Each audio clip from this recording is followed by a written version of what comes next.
Hello and welcome to the first ever episode of the SOS Wrestling Podcast. Our first guest is the longest reigning Anarchy Championship Wrestling U30 Young Gun Champion, that's a bit of a mouthful, a former Inspire Pro Junior Crown Champion, and a former Anarchy Championship Wrestling Tag Team Champion along with Scotty Santiago. It's Steve-O, dang it. I was looking at your Skype name and I saw Steve Payton and I was like, crap. Yeah, Right. I just signed on with my real email because actually you motivated me to get Skype because I have a lot of family and friends that use it, like a lot of my aunts and uncles use it who are across the country. So this is, I finally just settled down and got it, thanks to you. So, yeah. All right. Well, yes, we have Steve-O Reno, which is his ring name, or just Steve, you might know him from that ring name, which, by the way, is awesome. Lately, I've been trying to go by more than just Steve Reno. Yeah, so, just started off, how'd you get into wrestling?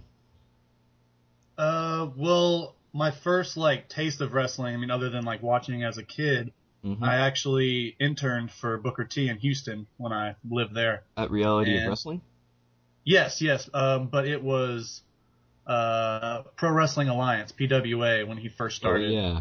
And I had not gotten any, bit of ring time or anything like that, no training, but they needed people to help out with his shows, taking tickets, just to show you how long ago this was. They were taking Polaroids with the special guests and things like that, and I did that. Security control, not ever really any training of any sort. I did get to check out his school and everything, but it was mainly just an unpaid sort of internship, quote unquote, to, get my first taste of wrestling. And I really appreciated that first start because it was I say I started from, the outside of the ring, then worked my way into the, on the other side of the security barricade. I became a ref and then eventually a wrestler. So I appreciated that first taste of, behind the scenes, seeing what it took to run a show and what the guys did to prepare for a show. And then once I moved up to Austin for college, I found a trainer by the name of George De La Isla. At All-American Pro Wrestling? Yes, indeed. You've done your research. Yeah. I was surprised by that intro. I didn't know how you had heard of me or anything like that, but yeah, no, I'm also in the Austin area, and I go to a lot of Anarchy and Inspire Pro events, so I've seen you a few times. Yeah, right on.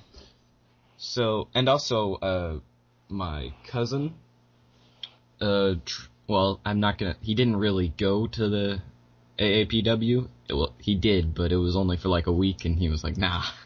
Yeah. This isn't for me. But, that's usually how long it takes for people to decide. Yeah. But, you were the longest reigning, Anarchy Championship Wrestling U30 Young Gun Champion. It was over 400 days. That's... Yeah, I forgot the specific date or the number of days, but actually I'm also the longest reigning ACW champion of any kind. Longer than any heavyweight champ, any tag champ, any Joshi champ of any kind. And that's really impressive for any promotion. For the company to put so much trust in you to carry that title. Right. It was, once I'm assuming you've seen some of my, work before that at ACW where I was just Steve. But, just Steve. Coming up with, trying to find myself. And that's kind of where, the Just Steve came from, because I actually said it in a promo one time and it just stuck. It was totally on accident. I was like, there's no gimmicks tonight, it's just Steve. And the next day, the next show, there's just Steve signs and just Steve chants. But yeah, when I first started, I was trying to find myself. So my first, outfit was me in my amateur singlet from high school and my headgear and my wrestling shoes, cause, trying to be a wrestler. And then from there, I went to a cowboy and a Houston rapper because I was trying to embrace where I was coming from, and it just evolved each time. So that was a lot of, and It was kind of challenging, but also just easy to come up with funny, gimmicky stuff that stood out every show. But the point of me, going back and explaining that was once I got into just Steve, into my serious mode, I was able to have, they finally allowed me to have more time to have better matches and kind of really show what I was capable of besides just doing the funny stuff. So I think I was delivering on, pushing the mid-card guys up and delivering solid matches, great matches every time. So I think that's why I probably kept the belt for so long, because I was able to pull out a great match with anyone. And was that the first championship you ever held? Actually, me and Scotty won the first belt in ACW was the tag belts with Scotty. And all right. We held those for a few months, and I think it was the same show that we lost them. I was entered into a 4-way for the U30 belt and won that night. So you went from one title to another in the same night? Pretty much, yeah. Yeah. All right. Well, what was it like being told each time that you were going to win the championship? When I was told each time? Yeah, like whenever the booker pulled you aside or whatever it was like and said, hey, you're going over, you're getting the belt tonight. Like for the first time, you mean? Yeah. Yeah, it was funny because I was bummed out about, losing the belts because, I kind of had seen it coming because Scotty at the time was planning on moving to Mexico and doing a series of shows down there. And so he wouldn't be able to make every show. So I think that's what, had to do with us dropping the tag belts. But it was funny. The booker likes to mess with me sometimes. And he kind of set it up to where he told me on my own, like, oh, you guys are dropping the belts. And then he waited for a minute and was like, and then we're going to put you in another match, U30 match, and you're going to go over. And I was just like, oh, wow. I try to, stay as humble as I can, so I don't remember that ever, I don't remember ever seeing that happen before at ACW. So it was kind of a cool deal. It was definitely a confidence boost because, I haven't always been the most, confident guy, but that was one point where I knew I was doing my job well because they wanted to elevate me despite, Scotty moving out or moving on and things like that. Yeah, and the thing is, the most amazing thing is, from the resources that I have, which is a great website called Cage Match. Yeah. Yeah. So, you haven't been wrestling for that long, and you haven't wrestled for too many promotions, but everywhere you've wrestled, except for maybe one or two promotions, you've had a lot of success there. Right. I eventually went back to Booker's after it became ROW and had some success there under my under a different gimmick, under my mask gimmick, but there's not many places I haven't done well. And I've just started doing a lot of Arizona promotions, several over there in the last couple months. In fact, I did a back-to-back weekend where I had to drive up there, come back, and then drive up there again. And they're two brand new promotions. So again, it's a confidence boost because these guys want me and some of the other guys from Texas to help them, start a new uprising of wrestling over there. So it's also, it's pretty exciting. I feel pretty honored by that. Well, with ACW, whenever they were, obviously you didn't know that you were going to hold the belt for 400 days, I'm assuming at least. Yeah. But, right. Each show I kind of went in going, is this the day? Is this the day I lose, Oh, but really? So they didn't tell you, how long to expect? They just kind of went with it? No, not really. I had an idea, around the time when I was supposed to lose it, but because I was never really in a big feud for the belt, so I never felt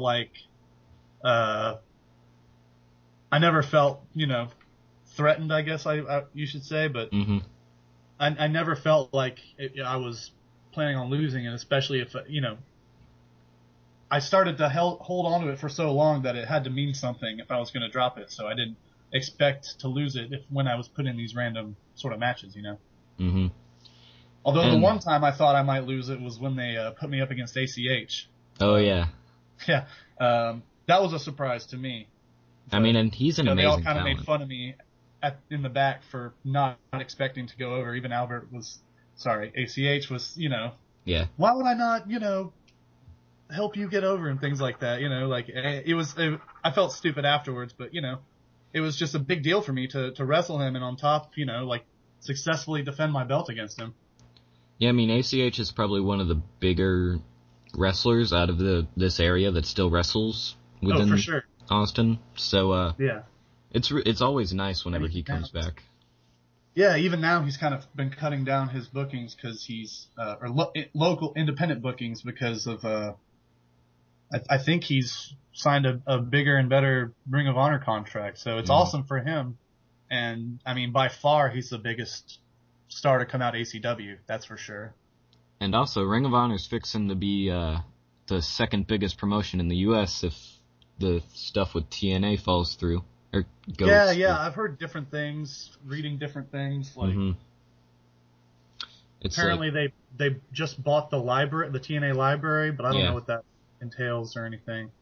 Or Billy Corgan is going to repackage the company into something totally different because they own the right, like Vince owns the rights to TNA, something like that.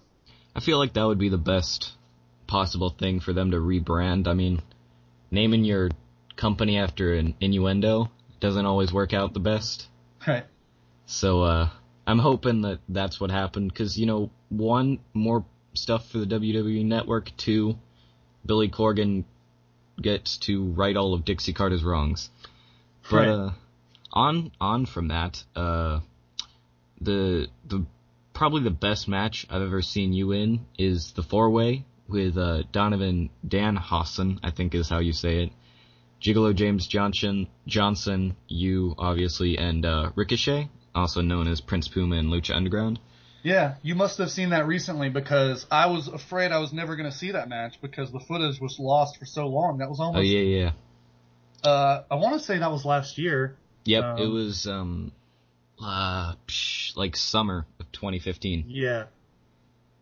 That was, I was really happy with that match. I mean, I can't think of, I don't know if this is like a spoiler or not. Actually, it's something that's in the works, so I don't want to say like it's a guaranteed thing, but this is a kind of a first time exclusive for your very first episode. But, there's talks of making a Steve Inspire Pro DVD. And, that would sell amazingly, I'm assuming, because... And the only other person I think they've done that for is Athena right now, who we all know is doing incredibly well. Yeah, NXT and all. Yeah.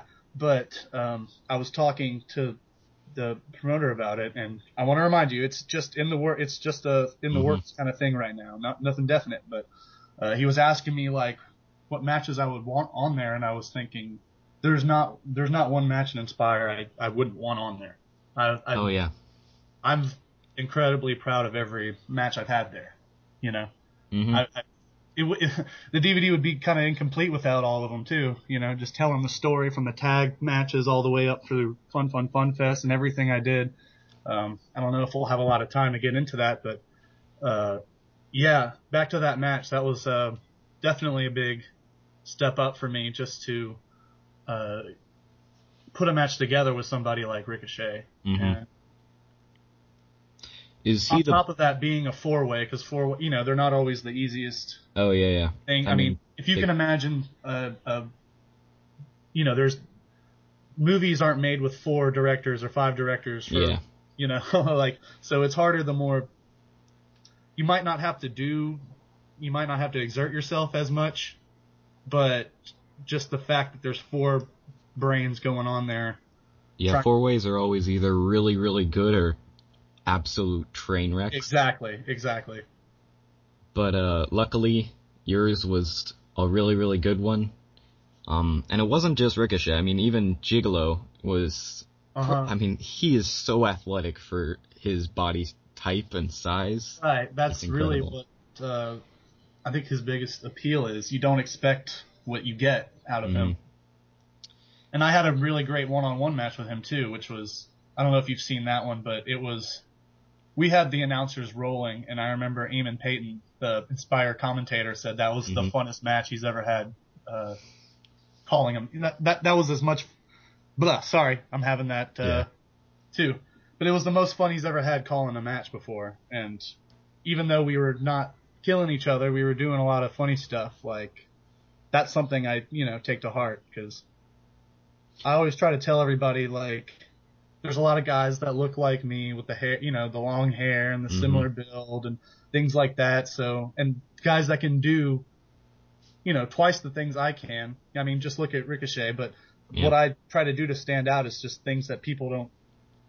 A lot of the moves I do, I've come up with on my own, and I've been kind of moving in a more serious direction in Inspire, but I love to just be funny in matches. I love to not take it so seriously, because two guys can go out there and put on a wrestling clinic, and I've seen it happen where guys are doing incredible stuff, but the crowd is not invested in it, Yep. And the thing is, you're probably one of the most over guys in Inspire Pro and Anarchy. Like the Just Steve thing, and just whenever you come out, everyone wants to cheer for you. Like, even if they don't know you. And it's something that I've built up with my, both ACW and Inspire. I've had great, like, backstories and build-ups to where I've gone now. And I think that's, for the time I've been in those companies, I've developed, like, a rich backstory and kind of, like, been brought up from tag rankings to up to singles, up to, like, titles and things like that. And I think it's the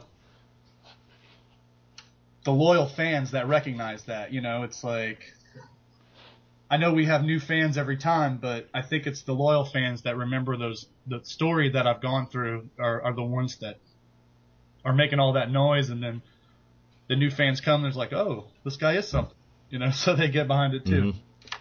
Yeah, and with the backstories and, like, the gradual increase in your, I guess, stock in these companies, did you play a part in, like, how you were going to rise the ranks, or was that just the bookers going, hey, you're going to do this week, and maybe next month or next week or however many, we'll give you something else? Yeah. I don't think it was the booker's intention of me to succeed as much as I did, but, everything I was given, I always told myself I'm going to deliver and show why I'm the best. Like I said, I may not be the most athletic. I may not be the biggest high flyer or flashiest guy, but I made a point to, put on the best match regardless, and that eventually led to where I was in both companies. And the thing is, I've been trying to. I have been going more out of state to other I was about to say countries, other companies. Although I do hope to get out of the country soon. But I find it difficult.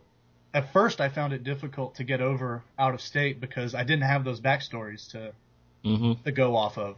I was literally just Steve, Yeah. So it's taken me a while to develop, a set style and things that I like to do to stand out in front of a different crowd. Because, for example, like these Arizona shows, I'll go and there'll be 2 or 3 matches of local guys, but, they're just out there doing moves, and the crowd wasn't, invested. So I tried to pull out some of my stuff, the things that made me stand out here, and it worked. The crowd was begging to be acknowledged, and I did it.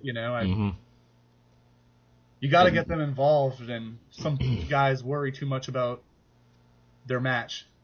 Yeah. So it was hard at first because when I first went out of town, I didn't have any idea how to how to tell the Just Steve story, but I've developed some rapport with these other. Like, the more you go out, the easier it is. And do you like model yourself after any superstars from watching in your childhood, or did you just kind of create your own image and say, all right, I'm going with this?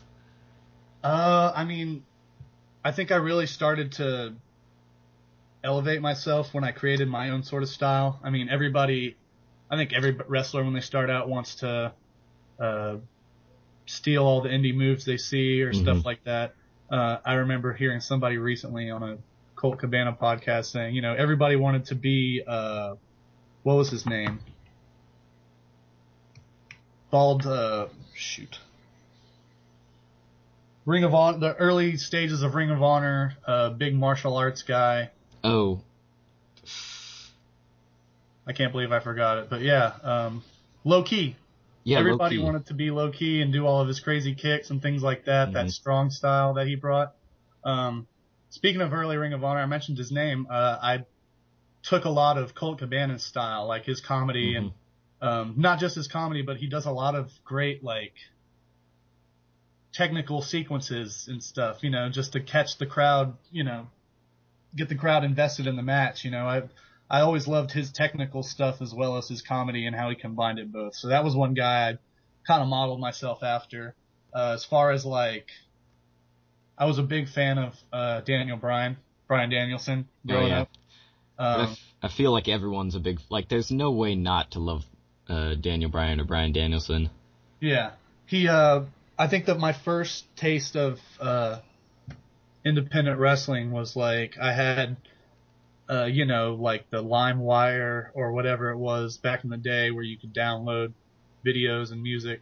And I would download like WCW and WWF matches. And then people would tag like WCW, WWF in like these Ring of Honor indie matches. And I was like, who is Spanky and Brian Danielson? Yeah. So I was just like in the midst of downloading all these like NWO matches or Savage matches, like all the hot 90s stuff, I was like, I found this match, and I think that was like the first indie match I saw, and I was looking into more stuff and found out like, oh, all these matches are from this Ring of Honor company, I better check them out, and that's how I got invested in the indies. And I think how I really got passionate about wrestling was seeing these independent guys, doing stuff that the guys on TV couldn't get away with.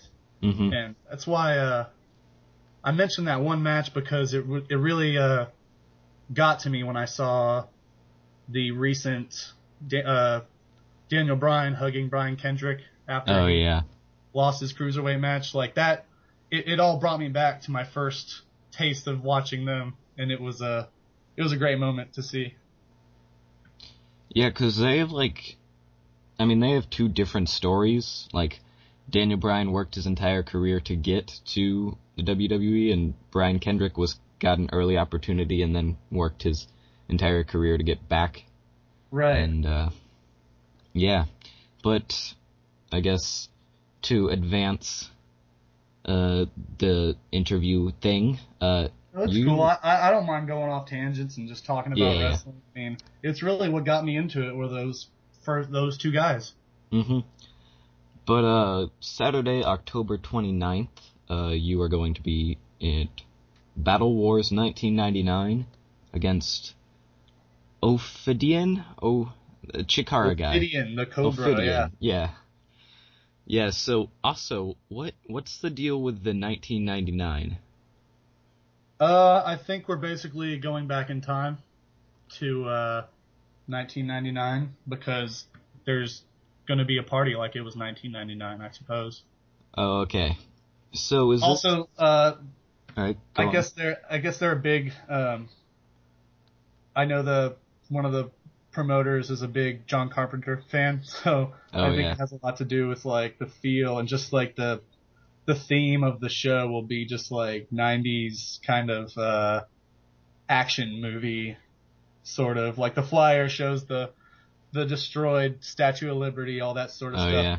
Fight for New York or Escape from LA, Escape from New York, those kind of things. Is this the first time you're working with them? The first time I'm working with Ophidian, yeah.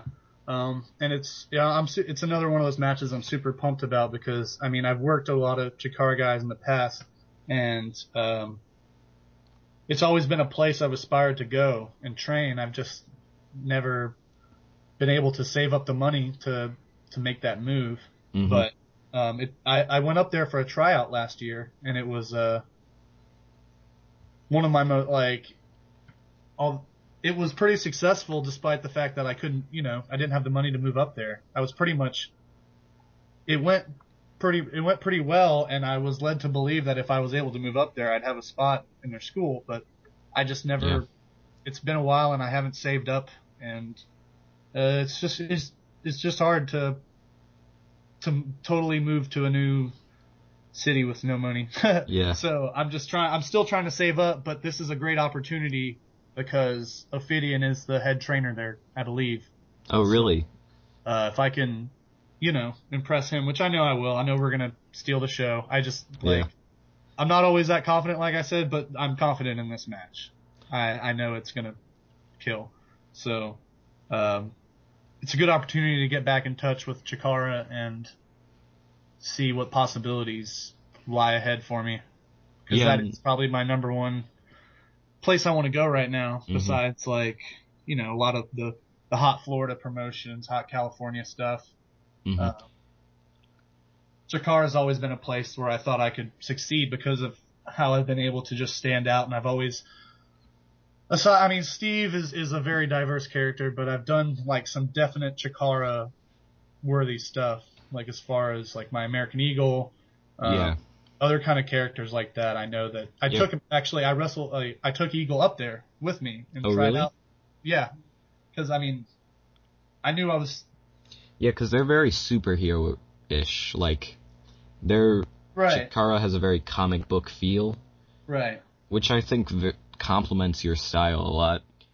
I can imagine just Steve, or American Eagle and Chikara, or even Steve Reno. I figured Eagle would stand out more, so I brought him instead of Steve.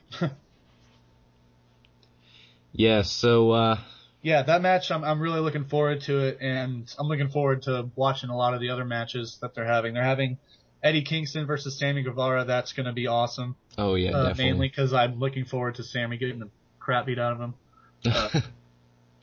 What else is there? Oh, the Colony is wrestling Terrell Tempo and Keith Lee, so that's going to be just any chance to watch the Colony live is awesome.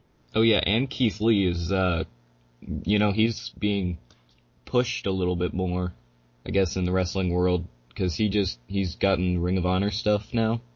Yeah, he's been doing a lot of Ring of Honor stuff, and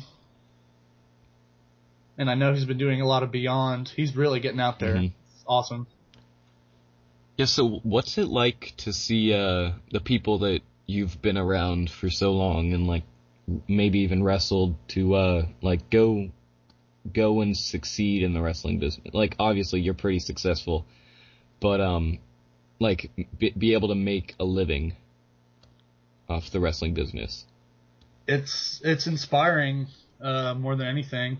I try to use other people's success in a positive way to kind of fuel me, I can't say I'm bitter towards anyone, but it's just motivating, especially if I feel like I may be better than some of those people that are getting, WWE tryouts or things like that.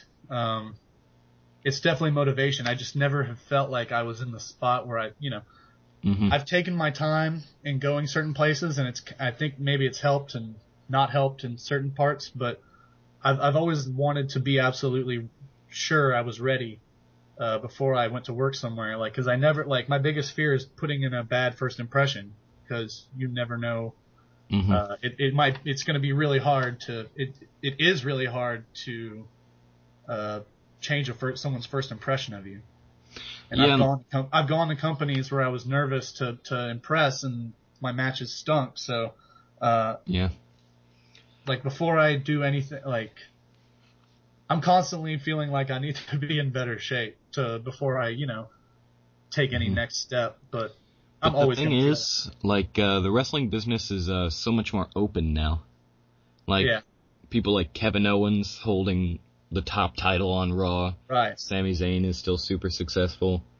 Yeah. It's like, these people who, like, even 10 years ago would not have fit the mold, probably wouldn't even get past Jobber if they would even be in the WWE, and that's one of the things I really enjoy about wrestling today. One of the few things I really enjoy about wrestling today. Yeah. But, Sami Zayn was another one of those guys that I really looked up to on the indies, and was fortunate enough to see him. I wasn't on ACW at the time, which is another place that I waited because I didn't feel like I was ready to stand out and really impress there. So, I mean, I was going to shows for a long time before I was finally booked because I just didn't feel like I was ready. I thought ACW was beyond me at the time. So I think it helped also that I was dating Angel Blue at the time. I think that helped me get on the show as well. Yes, so that's really all I have to ask you right now, but I hope to have you on again. I feel dude. Like you're a great Thanks for first guest. having me on. It was great to be your first guest. Maybe next time when I'm holding titles in other states and, you know, I've beaten Cody Rhodes and I've beaten Zack Sabre, we can talk again sometime. All right, sounds good.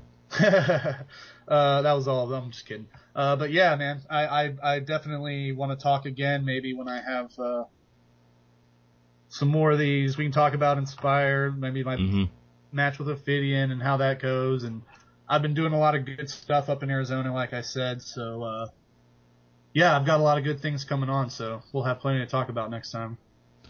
All right. Well, my second guest is Al Lenhart. He is the owner and head booker of a new promotion called Wrestle Circus. Wrestle Circus's first show will consist of some of the biggest stars in the promotion, or biggest stars in the industry, including Colt Cabana, Davey Boy Smith, EC3, Raymond Rowe, DJZ, Scorpio Sky, Willie Mack, Tony Nese, Trevor Lee, Lance Hoyt, Donovan Dijak, Jervis Cottonbelly, and last but certainly not least, Leva Bates.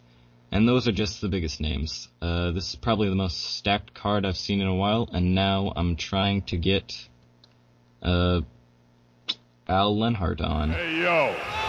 Hey yo! Hey yo! Hey yo! Hey yo! Hey yo! Hey yo! Hey yo! Hey yo! Hey yo! Hey yo! Hey yo! Hey yo! Hey yo! Hello, this is Al. Hey Al. So you are the I already did the introduction, but you are the owner and head booker of Wrestle Circus. That is correct. And so I was just wondering, how did you come up with Wrestle Circus? So Wrestle Circus, it's really been something a long time coming. I mean, we obviously grew up a lifelong wrestling fan. You know, probably like a lot of kids and teenagers, always had our own little backyard feds and stuff like that. Me and my brother were always into the online e-feds and things like that as well. So, it's really been a long time coming, as mentioned. But yeah, my younger brother, he, wrestles professionally, mainly up in the Northeast. He'll be on our debut show, Jordan Lennox. He's my younger brother and he's helping me run this thing. So, yeah, I mean, it's just been a culmination of a lot of things. And, you know, I think Austin, Texas has such a great potential for becoming a hot spot for independent wrestling. Of course, we've got Inspire Pro and Anarchy Championship, both doing extremely well. And, we just wanted to bring something that was, could add a little bit more flavor to the Austin indie wrestling scene. So you said your brother is your younger brother is an indie wrestler? Yeah, so he's the one in the family with actual wrestling experience. I come from more of a business side of things, so kind of the joint effort between the two, where I've run several successful businesses, mainly e-commerce businesses and things like that. And then having my younger brother who wrestles, of course, and knows the business from the inside is definitely helpful. Yeah, so is this your first experience with being a promoter and a owner, head booker, Yeah, I definitely have been humbled by the experience for sure. This is my first foray into the world of professional wrestling. So I've really been leaning on a lot of the guys to help with, really, giving me ideas and best practices, things like that. Lance Hoyt has been a great mind. Obviously, he's been in the business for a long time, and he has a lot of great ideas, knows the business obviously extremely well. So I pick his brain a lot, and others, right? Pretty much everybody on the show, and then the fans. We're very active with our social media. We're very engaged with our fans, and so we're not afraid to lean on them and ask them what they want, and then we go to work to try to deliver that. So, since you're a head booker, do you have a team also, or like of bookers, or is it just you? It's primarily myself, but I always run it through. So my wife actually helps me run Wrestle Circus. Of course, my younger brother, and then usually I'll kind of talk to some of the guys that I trust, that are either on our show or will be on future shows, to kind of ask for their opinion if they've worked with the guys before, who I'm missing out on, things like that. And recently, even on social media, we asked the fans, who are some guys that you guys want to see in Wrestle Circus? So, they give us the ideas, and then we go after them. That's a great way to run a wrestling company, finally giving the fans what they want. And speaking of that, you do have a lot of TNA superstars on your roster, or in the first show at least. Yeah, we've got a few there for sure, with Ethan Carter, with Trevor Lee, with DJ Z. I don't think I'm missing anyone. I know Scorpio Skies appeared for them in the past. Obviously Hoyt's appeared for them in the past. So yeah, we definitely have people with TNA experience, some Ring of Honor guys there with Cabana, Ray Rowe, with Donovan Dijak. Of course, Keith Lee's been wrestling up there as well. We had a bunch of guys from NJPW, from New Japan, initially booked for the show, and then they had some schedule changes which caused the shift. We lost Rocky Romero, Tama Tonga, and then of course Lince Dorado was pulled up to the WWE full time. So we lost a few, but we've been happy with who we've been able to go out and replace them with.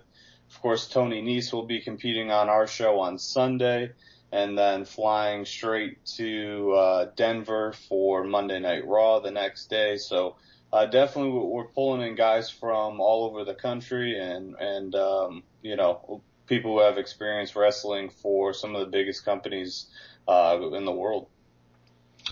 Yeah, so what are your thoughts on TNA at the moment, like with the financial situation and everything? It sounds like they're under a lot of kind of financial duress for sure. I wish those guys the best. I would hate to see the place go under. It's a lot of guys that have a lot of talent, and I know that causes them some concern about, it's how they make their livelihood. So of course I wish them the absolute best and hope that they can get it figured out. And I think they will. I don't think that this is the end of their promotion. I've heard rumors that maybe WWE will buy their tape library, and then Billy Corgan rebrands them as something else. So, hopefully there's some kind of a middle ground where everybody benefits from it. I think, from my personal opinion, I do think they'd probably be better off without Dixie Carter, as the head of things. It seems like there's a lot of trust and a lot of faith from the locker room and Billy Corgan. So, hopefully he can take over as majority shareholder and kind of rights the ship, rebrands them.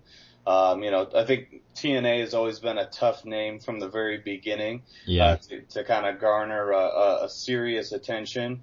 So I don't know. I guess you can blame the Jarretts for that, but but I mean, you can blame the Jarretts for a lot of things. yeah. So hopefully everything gets turned around, and I think that I think things will. I think things will get better for them. So, in your first show, which is on October 16th, called The Opening Act, you have 2 Fatal 4-Ways for the Ringmaster Championship and the Sideshow Championship. Yeah, so the Sideshow Championship will be a Fatal 4-Way.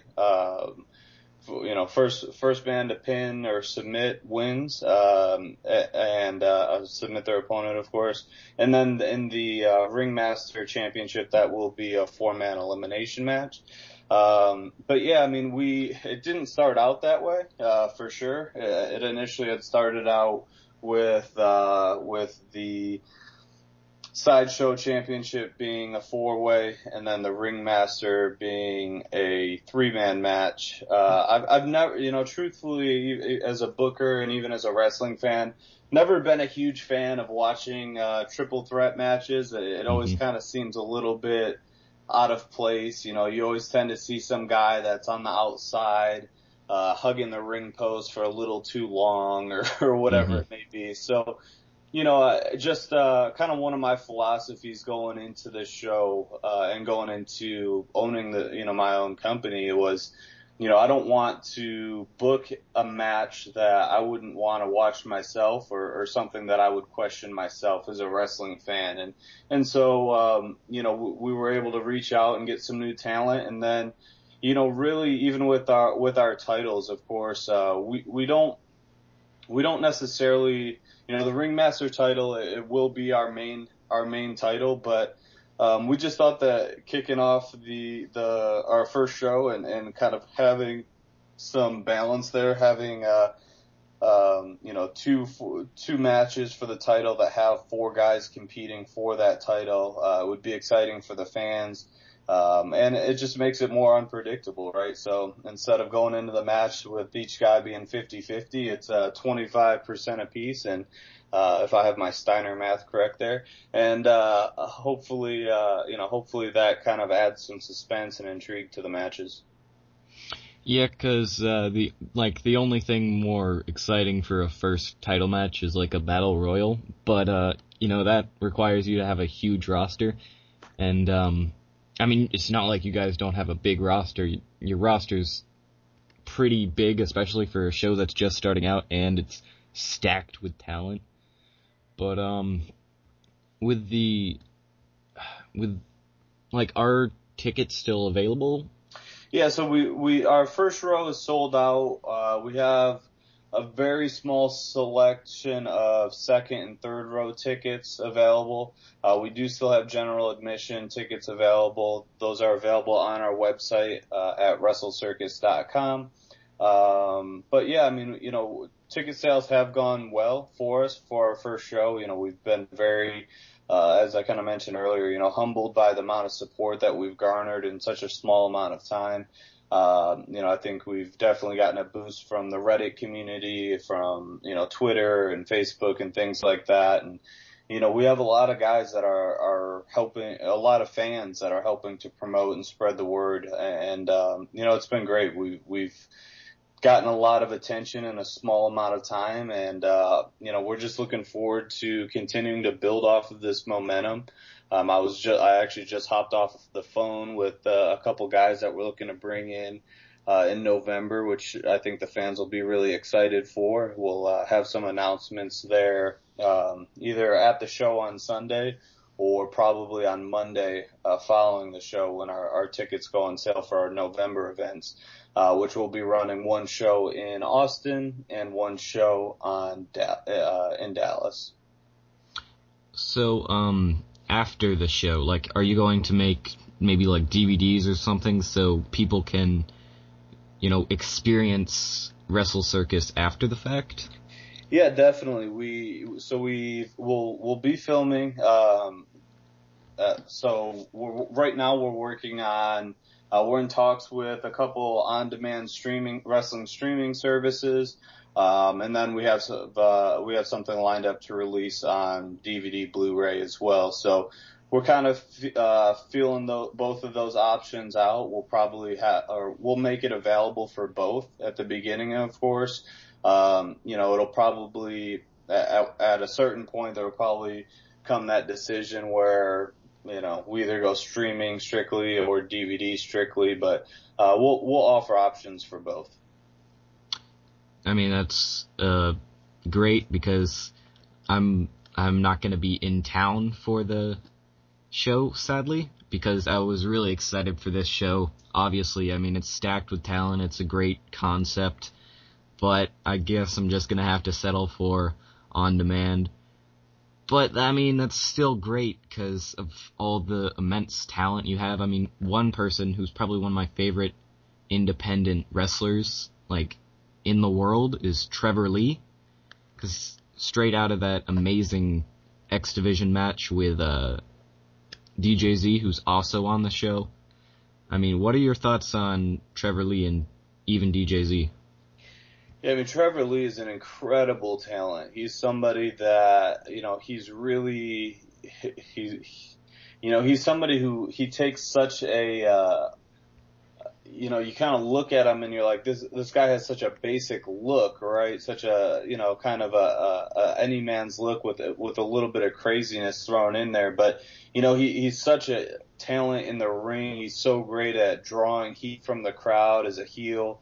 But then also, he's kind of one of those guys who he kind of was such a good bad guy that he's become so loved. So, now he kind of gets that 50-50 reaction. But, he's so talented. He's,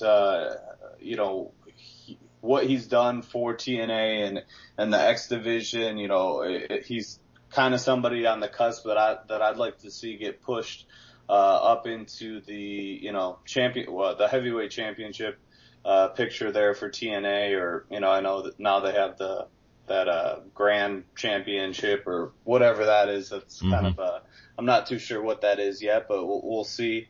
At least they're trying to be innovative there with that. But, I mean, Trevor Lee is extremely talented. DJZ, another guy, even being the X Division champion, I feel like he still may be one of the most underrated wrestlers in the country. He's somebody that goes out there and, he's almost always a show stealer, right? And, honestly, I feel like some of the matches that I've seen him in on the independent scene kind of outshine some of the matches he's done in TNA. Not to say that he hasn't put on great matches in TNA, but I think he's somebody that really thrives off of the indie circuit. So I'm really looking forward to seeing what he does here for Wrestle Circus on Sunday. Yeah, so you mentioned the Grand Championship, which replaced the King of the Mountain Championship, I'm pretty sure. And what are your thoughts on what Billy Corgan and TNA are like trying, because they're trying to bring MMA, obviously, or boxing, I guess, also into wrestling. They're trying to change the face of wrestling, which needs to happen every so often. But I mean, you're doing it by bringing old eras of wrestling back. So what do you think about the future of wrestling in general, really? Yeah, I mean, I think that, what they're trying to do, I can definitely appreciate, right? They're trying to think outside the box. How can we capture some new fans? What's an interesting twist that we can put on things to maybe create a separate division? If I were booking that, I probably would have looked to establish a division of different guys, maybe bring in somebody like, somebody that has some past MMA experience or something like that, bring in a Matthew Riddle for that division or something like that to try to add some legitimacy to it. But, So, I wasn't too thrilled seeing Aaron Rex. I don't think his run with TNA has been that stellar so far. I think he's more of a comedic guy than, so to see him win that grand championship with what they're trying to do, I think it was a little bit hokey. But, again, I respect what they're trying to do and trying to, be innovative. I'm sure there's some pressure from Pop TV, of course, for ratings and things like that. So, they have to do what they have to do. At the end of the day, though, the wrestling business it's a business that's been around for, over a century. And something that I kind of want to capture with our promotion is, I don't think professional wrestling is something that really needs to be overthought too much. I think sometimes people overbook it, right? So, at the core of it, it's kind of it's a theatrical performance, really. It's a good versus evil. It's a good guy, a bad guy, and let's see him fight, let's see him put on a show for us. So, I think sometimes things can definitely get overbooked, and sometimes, there's too much thought put into it. But then again, sometimes you get something like what Matt Hardy's doing there, and you're just like, oh, this is totally different, but it's really cool. So, you have to be innovative, and sometimes you hit, sometimes you miss. I think it's too early to say whether the Grand Championship scene there with TNA is a hit or a miss. Obviously, they hit big time with Matt Hardy, and I'm hearing that the next Impact tapings may be done solely at the Hardy compound, so we'll see what that's all about. But we'll kind of see where things go for TNA. Because I love Damian Sandow, I love Aaron Rex, I can't not like him, but it's like they're putting him in matches that sometimes don't have a finish. Right. And the finish is normally one of the best parts, if not the best parts of the match. So it's like, yeah, I completely agree. I think, you look at what Miz and Ziggler put on last night, right? That there was such a story that was told in the ring. And, you can't have, if you have a card with 8 matches, you can't have 8 matches like that because, the entire crowd will probably be passed out after 3 of them. But, it's something where, especially if you're kicking off, you're debuting this new championship division, you want to have a decisive finish. And, it was strange all around. And it's kind of strange what TNA is doing with with Aaron Rex, Damian Sandow, whatever. He obviously excelled in WWE when he was, a gimmicky type character, and to see him in TNA now as like this serious guy that kind of cuts the promos that we hear a million times about the glass ceilings and things like that. It's just kind of a strange thing to see him in. I'd like to see him get back to having more of a gimmick type character, whatever. He seems to be a very creative guy. I'm sure he can bring back something. Obviously he can't be Mizdow again or whatever, but even when he was the Enlightenment type gimmick, I thought that was great. So we'll see where he goes. Hopefully he settles in and finds a spot, maybe with Billy Corgan changing things. I don't think the Grand Championship division is really the right division for him. He's really the type of guy that, in my eyes, he doesn't really need a title. He's kind of a perfect upper mid card type guy. Maybe throw him in the championship division once in a while, but put him in your upper mid card, let him entertain the crowd. And then that leads into obviously a championship match later on in the night between someone like Ethan Carter. To me is an obvious championship contender, and the Bobby Lashleys and things like that. I think and I love Damian Sandow, but again, I think he's more of somebody that helps to kind of fill out your show more than this serious MMA fighter type guy. Yeah, and one division that he could be amazing is the tag team division. Obviously, every tag team he's been in has been great, in WWE. And speaking of WWE, their top 2 champions right now are guys who made their names in the indies. And it's like, we're kind of seeing an indie renaissance in the WWE. What are your thoughts on that? Yeah, I mean, I think it's great. You know, I think 2016 has been an unbelievable year for wrestling. You know, to see, you know, Kevin Owens and AJ Styles as champions in WWE is definitely not something that anyone would have ever predicted. You know, even, you know, maybe Owens 12 months ago, but, you know, certainly not AJ Styles 12 months ago. And, you know, from everything I've heard, even the WWE didn't expect to bring AJ Styles in and push him as a main guy. So, you know, it's really, and then obviously with the Cruiserweight Classic, you know, you're seeing a lot of guys get opportunities. And I just think the talent pool today is so deep. You know, there's so many talented guys. You know, for us to have Tony Nese on our show on Sunday, you know, he's obviously working, with us. He's working with Evolve. He's working with WWE. He picked up a win, just 2 weeks ago on Raw. And so, you know, it's something that, you know, to have the WWE tapping into the indies, recently polling their customers to see if they'd have interest in, you know, adding Ring of Honor to the WWE network. I think it's just great that WWE is finally kind of opening the books up, acknowledging the independent wrestling scene, and, you know, acknowledging wrestlers' pasts and things like that. You know, even little things like Booker T last night during No Mercy mentioning his discussions that he had with AJ Styles 5 years ago. Of course, that's when Booker was back with TNA. And so, you know, things like that are definitely things Vince McMahon never would have allowed in the past.